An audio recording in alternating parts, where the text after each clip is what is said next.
सत्तमध्ययम् वङ्मनौति गोचरं च नेति नेति भावितम्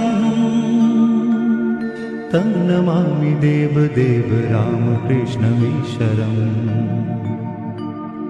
आदितेयविहरं शूरारिदैत्यनाशकम् शाहुशिष्टकामदं महिषुभारहारकम् सद्मरूपतत्तकं युगे युगे च दर्शितम्